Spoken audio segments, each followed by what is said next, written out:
الحمدللہ رب العالمین والصلاة والسلام علی سید المرسلین اما بعد فاعوذ باللہ من الشیطان الرجیم بسم اللہ الرحمن الرحیم۔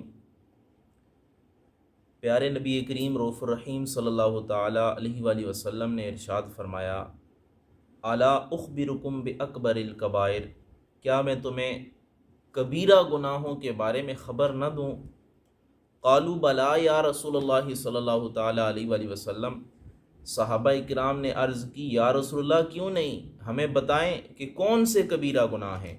حضور علیہ الصلوۃ والسلام نے فرمایا، قال الاشراک باللہ، حضور علیہ الصلوۃ والسلام نے فرمایا کسی کو اللہ کے ساتھ شریک کرنا کبیرہ گناہ ہے، وعقوق الوالدین، اور والدین کی نافرمانی کرنا کبیرہ گناہ ہے، وشہادۃ الزور او قول الزوری، پھر حضور علیہ الصلوۃ والسلام نے فرمایا کہ جھوٹی گواہی دینا یا جھوٹ بولنا یہ بھی کبیرہ گناہ میں سے ہے۔ قال فما زال رسول اللہ صلی اللہ تعالیٰ علیہ وآلہ وسلم یقولها حتی قلنا لیتہ سکت، صحابہ فرماتے ہیں کہ حضور علیہ الصلوۃ والسلام یہ الفاظ بار بار دہراتے رہے اور ہم نے یہ آرزو کی کہ کاش حضور علیہ الصلوۃ والسلام خاموش ہو جائیں۔ تو اس حدیث سے ہمیں یہ پتہ چلا، اس حدیث پاک میں کبیرہ گناہوں کی نشاندہی کی گئی ہے۔ ویسے تو اور بھی بہت سارے کبیرہ گناہ ہیں، لیکن یہاں پہ 3 گناہ کا ذکر کیا گیا ہے۔ ایک، اللہ کے ساتھ شریک کرنا، کسی کو اللہ کے ساتھ شریک کرنا یہ کبیرہ گناہ ہے۔ دوسرا، جھوٹی گواہی دینا یہ بھی کبیرہ گناہ ہے۔ اور تیسری جو بات ہے، والدین کی نافرمانی کرنا یہ بھی کبیرہ گناہ میں سے ہے۔ اور یہاں پہ جو روایت کرنے والے راوی ہیں انہیں ان الفاظ میں شک ہوا ہے کہ یا تو جھوٹی گواہی یا جھوٹی بات کہنا، ان دونوں میں سے ایک ہے کہ جو کبیرہ گناہ ہے۔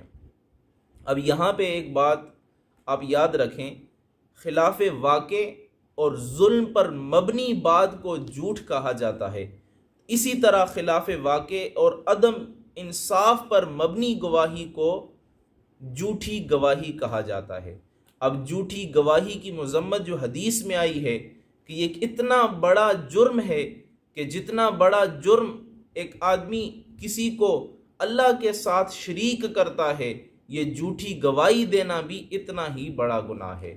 صرف ان دونوں میں فرق یہ ہے کہ اگر کوئی آدمی اللہ کے ساتھ کسی کو شریک کرتا ہے تو وہ گناہ ناقابل معافی ہے، لیکن اگر کوئی آدمی جھوٹی گواہی دیتا ہے تو سچے دل سے توبہ کرے تو اس کی توبہ قبول ہو جاتی ہے۔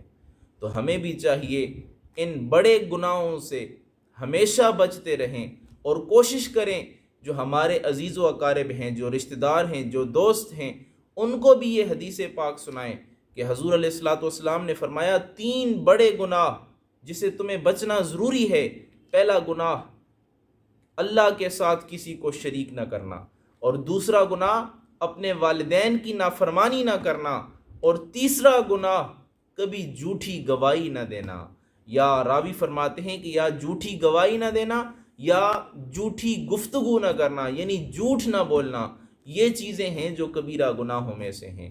ہم اللہ سے دعا کرتے ہیں اللہ تعالی ہم سب کو ہمیشہ گناہوں سے دور رکھے، آمین برحمتک یا ارحم الراحمین۔